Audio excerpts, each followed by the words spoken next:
Hey everybody, welcome back. I got another top 10 that I'm going to do, and this one is going to be the top 10 evil experiments that took place in Texas. I I was unaware that we were doing this. So, I'm really curious to see what the hell we've been up to. So, let's just go ahead and jump on into it and see what's what.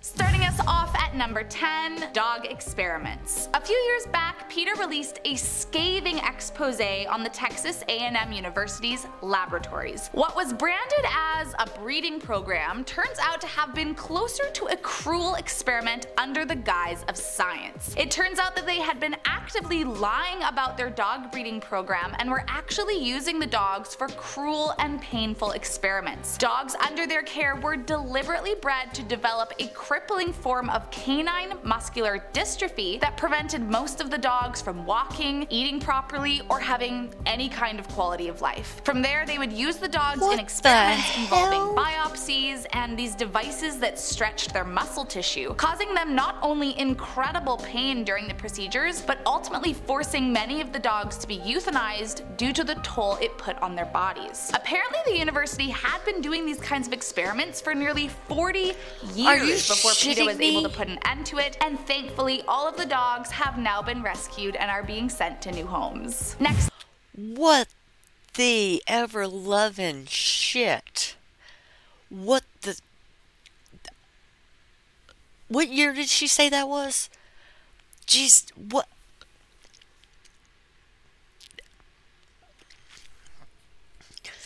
Dude, that is fucked up.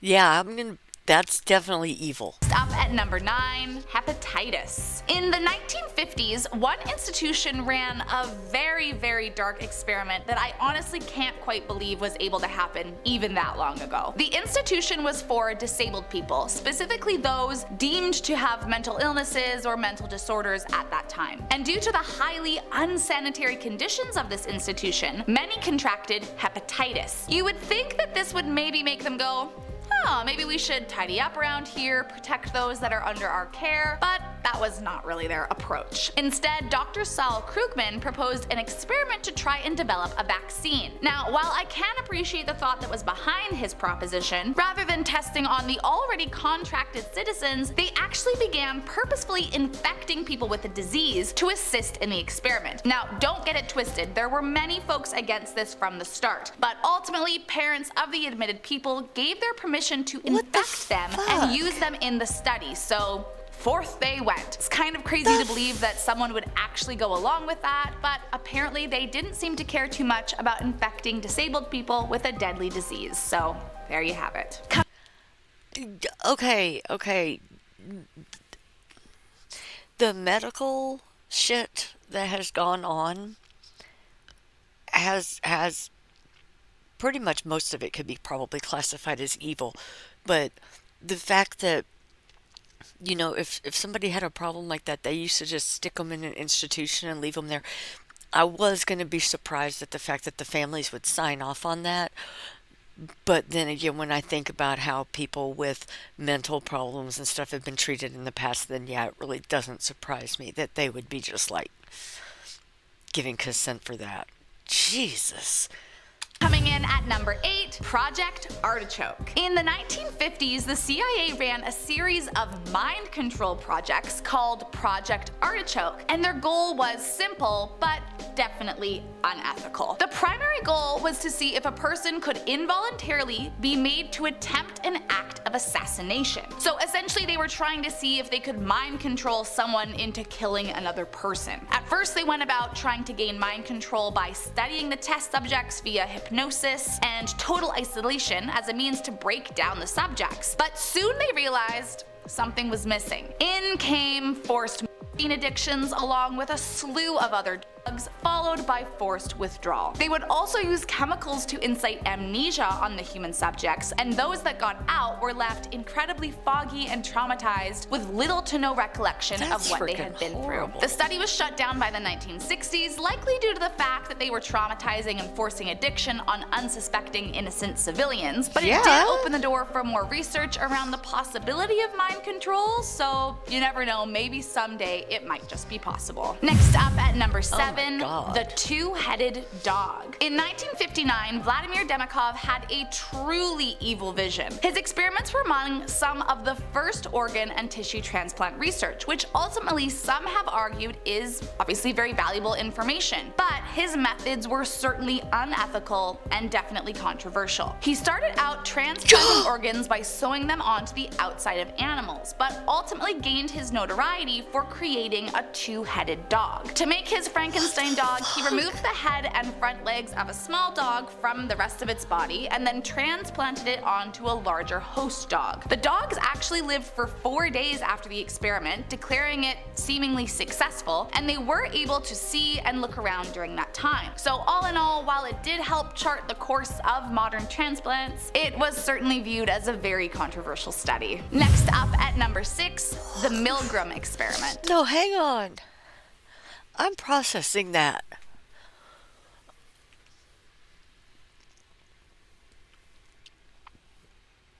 That man.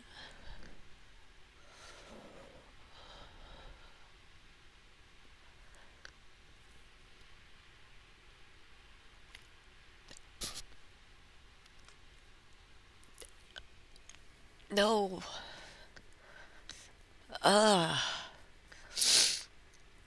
These are just gonna keep getting worse, aren't they? Named after the psychologist Stanley Milgram, who spearheaded the experiment, this study began in the summer of 1961, and it looked at testing the limits of obedience. Many academics at the time wanted to take a look into what was at the core of an authoritative personality, and how someone could be swayed to commit something that ultimately they didn't want to do simply because they believed they had to. A newspaper advertisement was sent out, but the details were not provided until test subjects arrived. Once the study began, the two groups were separated. One group was assigned to be an actor, and the other group was tasked with shocking the person in the room after they answered a question wrong. What group 2 didn't know was that group 1 was not actually being shocked, just acting as if they were. And as it turns out, an incredibly high proportion of the subjects continued to shock the group despite thinking they were hurting them, simply because they felt they had no other choice. And later, another scientist thought the experiment needed to be amped up, as he hypothesized people could have felt the victim was faking it. The new study included real-life dogs as the subjects, being shocked, and test subjects apparently openly wept while still following orders to shock the dogs, apparently proving that many humans will follow orders to a fault. It's one thing if there's a human being that is hooked up in the other room and kind of knew what they were signing up for. I mean, if it was me, I would definitely request the knowledge of how bad of a shock. But if I know that the person has signed up to be shocked, if they've gotten it wrong, then that's one thing. I'll feel bad about it, but I know they signed up for it. It's not like I'm shooting them with a taser. I mean, but no, you don't. Stop experimenting on dogs. Quit using animals. In at number 5, radiation. After World War II, there were many questions surrounding radioactive materials and the effects these could have on humans moving forward. Well, apparently they decided the best people to test out this incredibly harmful and dangerous study on would of course be pregnant women. Medical researchers fed radioactive edibles in the form of energy drinks to 829 pregnant women, and not only didn't they tell them what they were giving them, but they straight up lied and said that it would actually improve the health of their babies. diseases. Many of the What women in the the study became fuck? incredibly ill, would get covered in rashes and bruises, and some ultimately ended up developing cancer. But worst of all is that many of the fetuses were in fact born with leukemia or other forms of cancer, and the mothers didn't even know that they had been involved in an experiment in the first place. That was until it was much too late. Coming in at number 4, the syphilis study. Back in 1932, the United States Public Health Service began to dive into the natural progression of syphilis if left untreated. And listen, I understand that these kinds of experiments provide us with knowledge of how to help protect people in the future, but what I'm saying is that there are better ways to go about it. In this study, 600 poor and illiterate men, of which only 399 previously had syphilis, were hired, and none of them were told about what the experiment was going to be for, or that they had a life-threatening disease in the first place. The 600 men were instead told that they were actually receiving free healthcare, meals, and burial insurance in exchange for their participation. What's even more sick is that even though penicillin was proven to be an effective cure in 1947, the study continued all the way until 1972, essentially needlessly infecting hundreds of people and watching them die of a disease that already had a cure. I mean, it's just insane that this went on for so long, and it's definitely one of the most evil experiments to have seen the light of day. Coming in at number 3, and these are Eugenics. all in Texas. Prior to World War II, there was actually many places around the United States that were pro-eugenics. Of course, this all changed after the infamous evil experiments performed in the war, but rewind to 1907 and it was actually widely accepted across the nation. Firstly, sterilization was enacted as a hypothesis to help reduce crime rates and stop mental disabilities. And then not long after, they began to bring race in as a factor in the hopes to improve genetic stock through the sterilization of unpreferred races. Because it is women who give birth, they were often the victims of these experiments, as eugenicists believed it was the best way to protect and regulate birth rates and weed out who they didn't want to be able to reproduce. Although it was first overturned in 1921, by 1927 the Supreme Court actually ruled in favor of forced sterilization, believing it would create a better society for us all to live in. I mean, it's truly horrid that this was not only legal, but encouraged by so many. Coming in at number 2, a cure for insanity. 1907 seems to have been a busy year for evil scientists, but rather than eugenics, this doctor believed he could actually cure insanity. Dr. Henry Cotton was convinced that internal organs, upon developing an infection, were the root cause of mental disorders. So Cotton got involved with the asylum and got to researching on what he refers to as patients, but really were victims of his cruel experiments. He believed that by removing the infected organ, he could not only cure his patients of their disorders, but then study that organ for further research. And that's all well and fine if you're dealing with maybe a root canal, but when it comes to vital organs, it's not the same story. Dubbed surgical bacteriology, the procedures were often done without the patient's consent, and he would remove teeth, tonsils, and even colons and other organs of the leg. To further prove his point, he even removed his own teeth along with his wife and sons too, which, I mean, if he was trying to prove a point, does that mean he thought he was insane? Because why else would he remove his teeth? But in the end, 49 of his patients died, which he chalked up to end-stage psychosis, and to this day the project is viewed as incredibly cruel. Last up, that is like the Monty Python organ donor thing from, what was it, The Meaning of Life? That's, oh God, and we've still got another one to get through. This has been freaking horrifying, y'all. This is awful.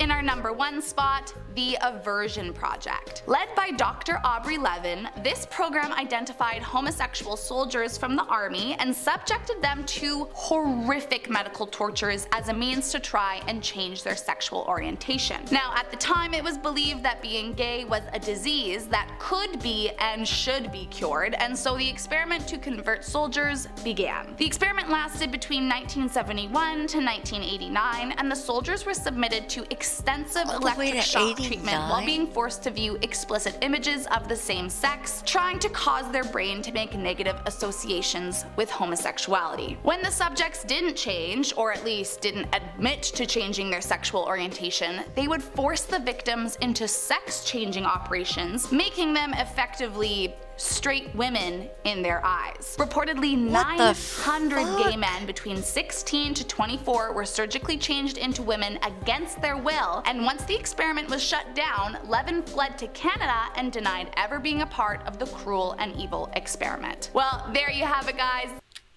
Oh my God. That was fucking awful. That shit. And that shit at the end going on until, what did she say, 1989? Are you fucking kidding me? That shit was going on in my lifetime. Like,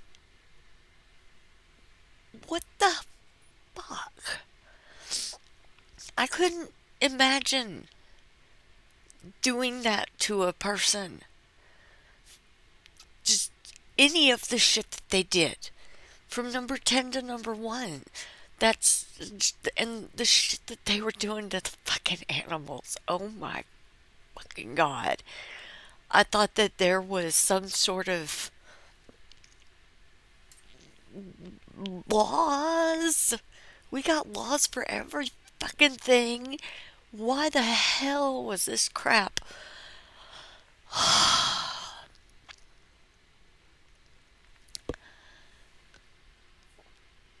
And that that shit going. Oh my God. That's.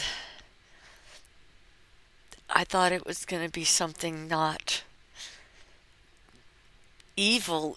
I thought it would be like borderline evil, but every single thing on this was evil on a scale that's just ugh.